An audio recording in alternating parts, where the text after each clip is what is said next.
Olá, sou o professor Palomino. Nesta série de vídeos sobre microcontroladores PIC, vou mostrar como é o desenvolvimento de projetos utilizando a linguagem Assembler. Neste primeiro vídeo, vou mostrar algumas particularidades bem genéricas sobre os microcontroladores PIC de 8-bit da família 16F.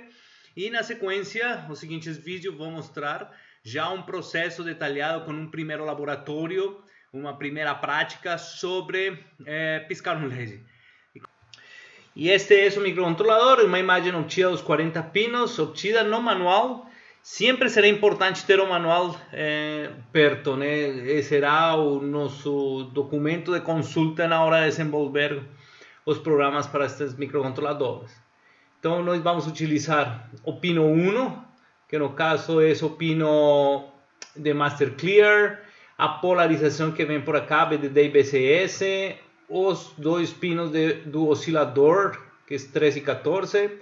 O pino 19, 20 e 21 serão utilizados para conectar os LEDs. Vou conectar 3 LEDs. De forma genérica, todos os vídeos sempre vão ter a mesma estrutura de Master Clear, polarização, oscilador, os LEDs, né?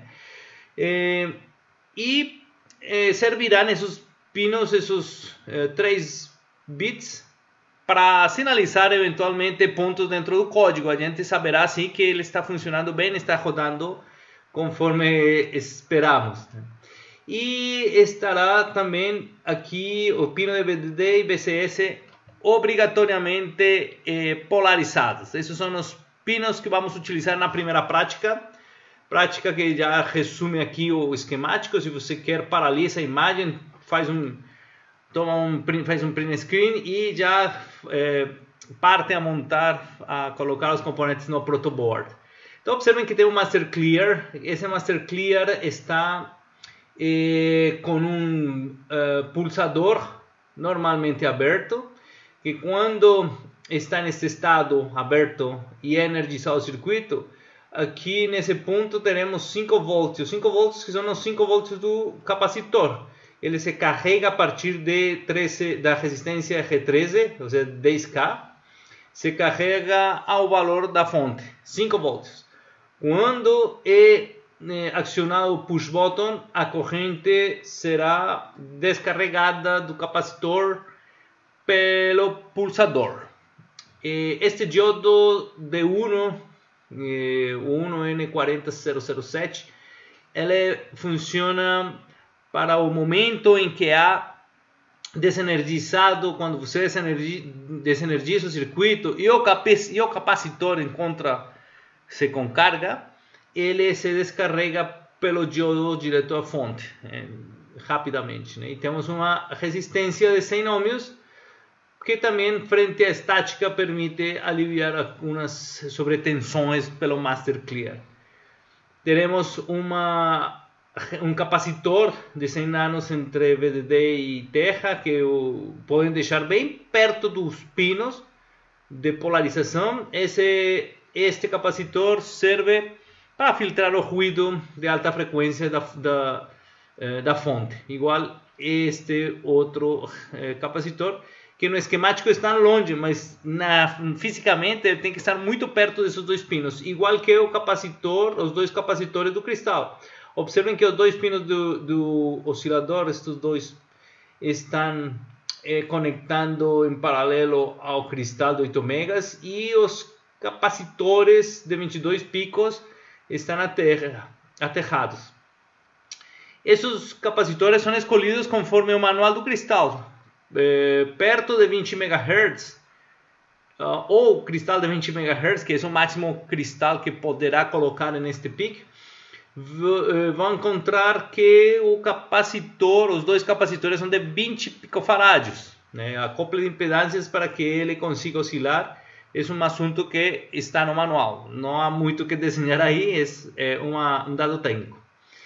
E os três LEDs, eu vou utilizar só um deles por RD0, aí está o pino que me interessa, e então, observem que tem uma resistência de 330 ohms, que em outro vídeo vou mostrar como se faz o cálculo desses elementos. Por enquanto vamos adotá-los colocar os 3 LEDs, e esses LEDs pues, no futuro servirão para sinalizar partes do código quando esteja rodando.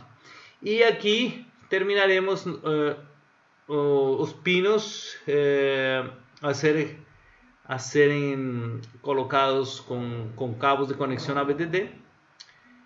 No pino 30, 31, né? 31, 32 são esses dois de polarização. Beleza?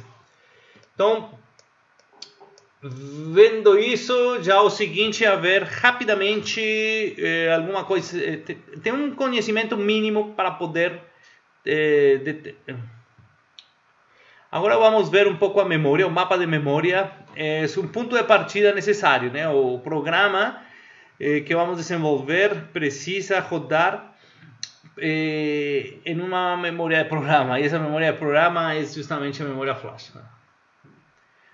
Aqui encontramos a memória flash, que é uma memória, eu vou colocar aqui flash para não esqueçam.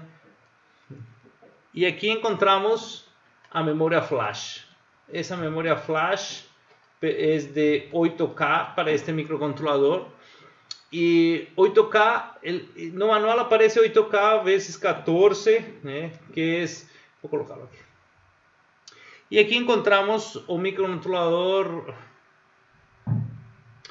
E aqui encontramos a memória flash,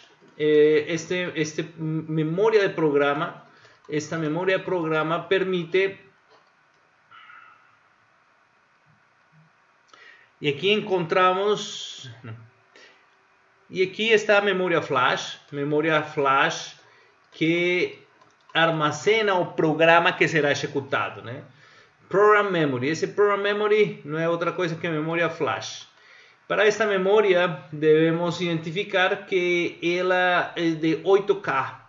Esta memória é de 8K e não se mide em bytes, 8K bytes, por exemplo. Não, se mide em palavras de 14 bits. Então seria 14 words ou 14 bits por palavra.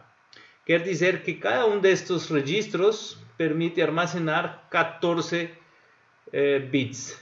Então, se eu coloco aqui, mais ou menos seria 14 bits, é o tamanho de todo o banco de memória do microcontrolador, desta memória flash. O microcontrolador é de 8 bits, mas não é pela memória flash que é definido o tipo de microcontrolador, é pela memória RAM, como vamos ver. Por enquanto, 8K, o número de registros, e 14 bits cada um desses registros. É um dado que nesse momento não vai interessar para o projeto, mas é interessante considerá-lo, porque quando simulemos vamos ver que o Program Counter, que é o contador de programa, ele tem a função de apontar a cada um dos endereços das instruções que começam a ser executados. Então, o primeiro chamado vector de reset, ele aponta quando é reiniciado, quando acontece um reset por power on, ou seja, quando você energiza o microcontrolador, ele aponta o primeiro vector, que é o vector de reset, o primeiro endereço, e aí executa. O programa começa ali. Também tem um vector importante para você se lembrar, que é o vector de interrupção, que neste vídeo não acontecerá, será no próximo, mas neste caso a gente deve saber que aqui o Program Counter aponta quando acontece uma interrupção. E o código, que em essência pode ser escrito tranquilamente a partir do endereço 5H, né, na página 0. Esse é o mapa de memória. Este é esse mapa de memória, da memória RAM e também do Special Function Register. No caso, chamado de registros especiais, porque são os registros que permitem configurar tudo o microcontrolador, né? Qualquer acesso, qualquer periférico, pinos de entrada ou saída de qualquer porta, módulos de comunicação, conversão analógica digital, timers, enfim, tudo se vai a configurar por todos estes registros que tem nome aqui, né?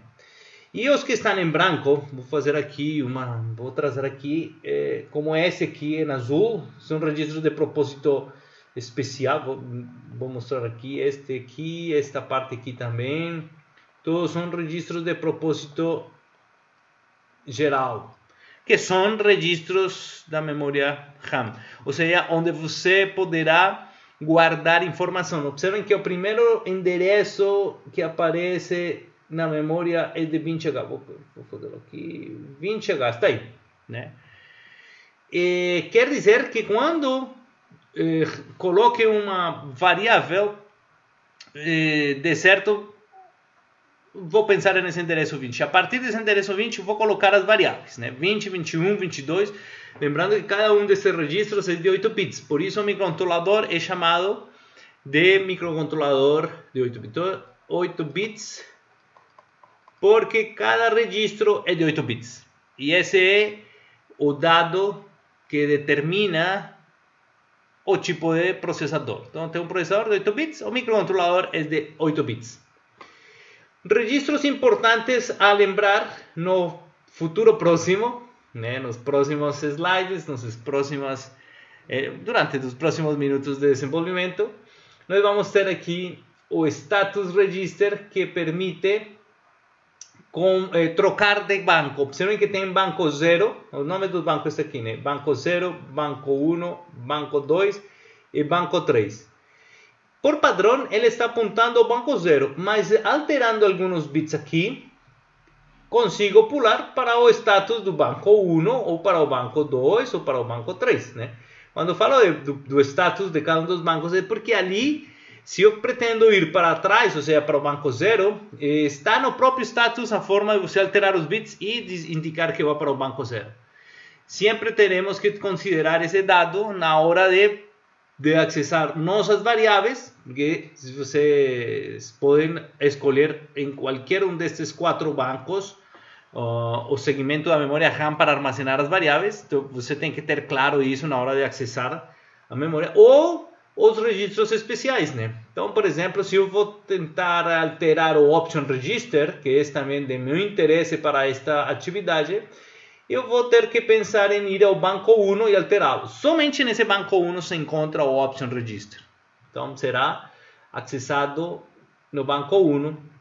E digamos que o normal, entre aspas, é que o microcontrolador esteja trabalhando no banco 0. Né? Os outros bancos praticamente são de configuração, sem que seja isso uma regra. Mas é de sempre cuidado saber em que banco está na hora que o programa está executando-se. Assim mesmo, vamos encontrar então a explicação desses dois registros. O registro status, que já vimos que está em todos os bancos, e esse tem as definições de cada um dos bits conforme o manual. Esta informação está no manual. Interessante que você abra o manual, baixe o manual no site da Microchip e procure essas informações.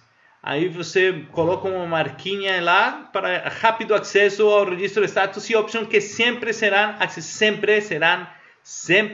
acessados nos projetos de microcontroladores a nível de assembler. Então teremos, digamos, os primeiros bits são já, tranquilos de determinar, né, de sua funcionalidade, carry, digit carry, 0 e carry. Aqui aparece a explicação, né? Quando uma operação como estas que aparecem aqui já indicadas, add word file, add literal w, sub literal w, sub word file, estas 4 instruções podem gerar um carry, né?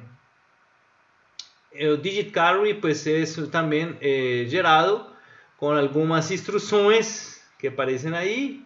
O digit carry é gerado no terceiro bit, numerado de 0 a 3, cada um dos bits, né? Observem que sempre aparecerá numerado desde 0. Então, por enquanto, não vou me preocupar por estes bits, né? O 0, o digit carry e o carry, quando seja necessário, vamos estudá-los. Igualmente, estes 2 bits são próprios do tempo, da forma como ele está inicializando-se. Ou seja, quando você energiza ele te sinaliza se ele vem de uma forma de energizar-se inicial ou de um reset, ou como aparece aqui, de um watchdog timer, clear watchdog timer, quando é o cão de guarda que acorda ele.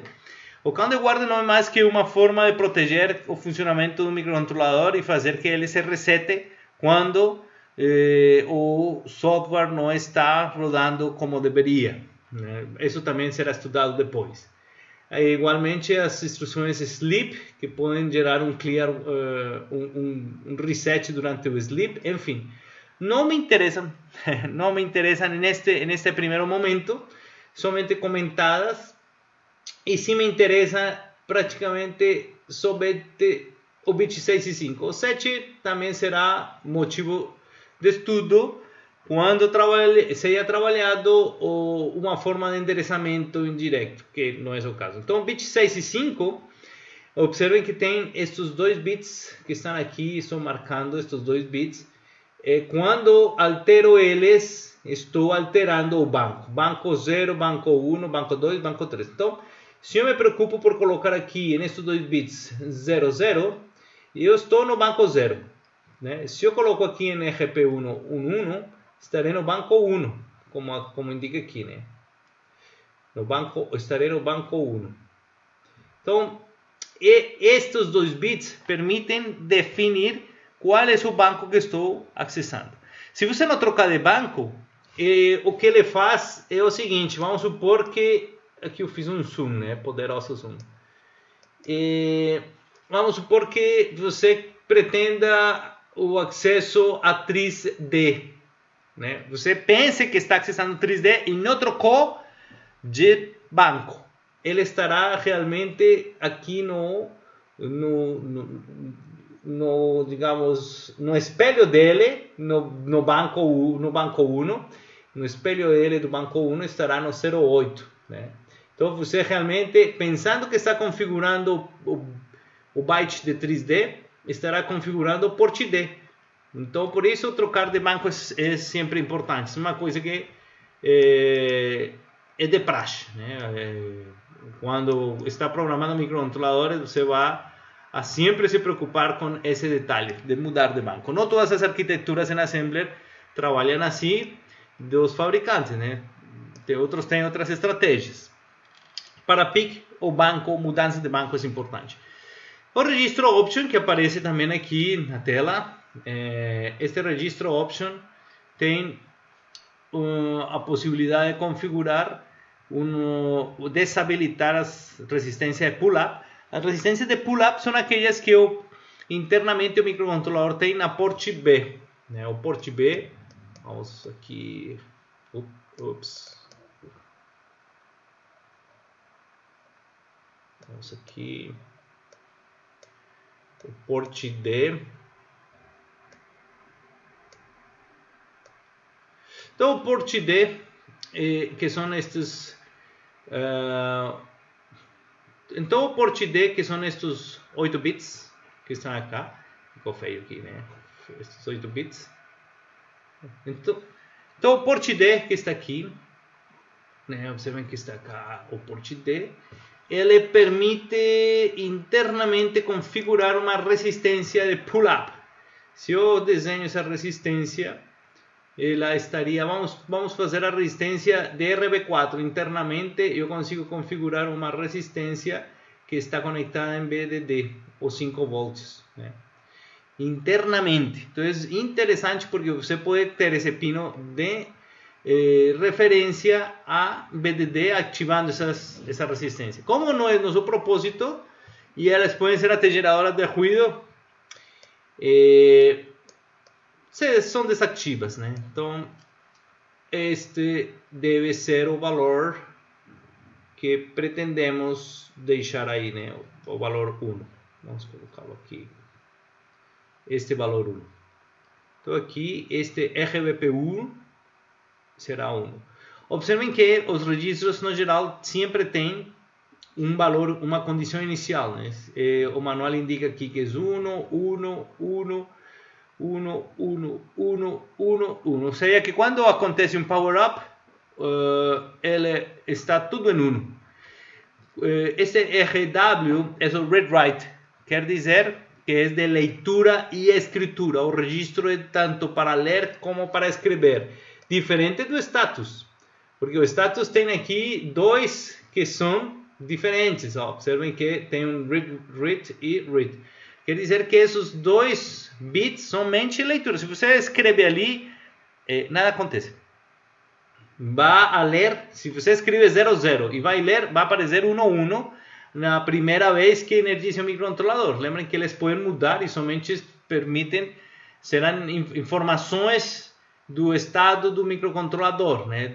Dessa questão do power-up, se vem de um reset ou não, enfim. Então, essas informações, quando aparece um X aqui, como por exemplo é aqui, né?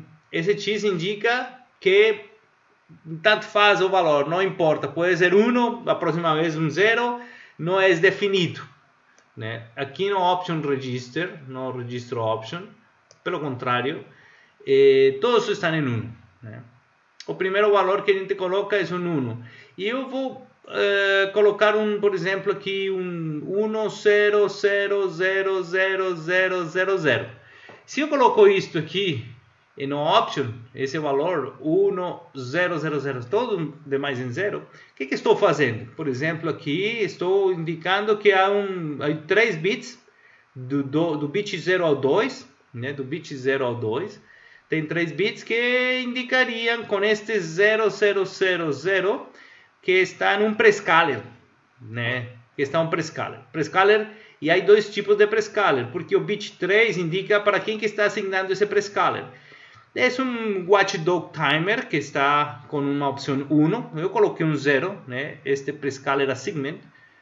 E o outro é para o timer 0, que neste caso, pues nem vou usá-lo, mas eu estou colocando um exemplo, coloco um 0, né? Seria para o timer ou prescaler. O timer 0 source age select bit, o seguinte bit, o bit quarto, que eu coloquei um 0, né? Estou colocando uma configuração de um relógio externo, se se quer, de uma forma quadrada, de uma onda quadrada, que permite incrementar esse timer utilizando o pin RA4 do PIC. É interessante que esse pin RA4 tem várias funções. Em geral, o microcontrolador possui reconfiguração de pinos e várias funções para cada pino. Neste caso, RA4 tem a função de ser um clock externo para o timer, quem vai incrementar o timer por um sinal de externo, sendo de transição de borda de subida, né? Com esse 0 que estou colocando aqui. Se eu coloco um 0 no seguinte bit, no bit 5, essa seleção de esse bit, dessa forma de incrementar o timer, se é por esse pino que acabei de configurar, ou se é com o relógio interno, né? E eu coloquei 0, então ele disse que vai pelo relógio interno, beleza. O seguinte interrupção é uma configuração de interrupção do pino RB0.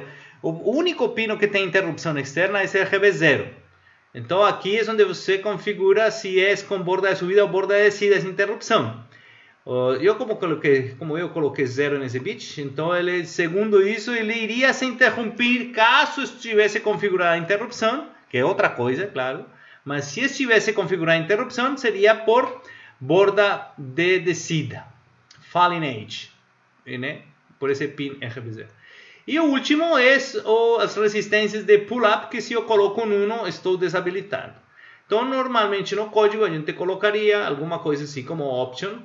Vamos fazer um pouco melhor aqui. A gente colocaria esta opção. Seria algo assim como option, uma seta, e indicaríamos que o número que está sendo colocado é 80H, né? 100 é 8 e 000 é 0, então 80H. Desta forma, se entende que estarei asignando esta configuração que está aqui, certo? Isso, digamos, o primeiro passo, entender como funciona o manual, como funciona o microcontrolador. E agora vamos ver o fluxograma.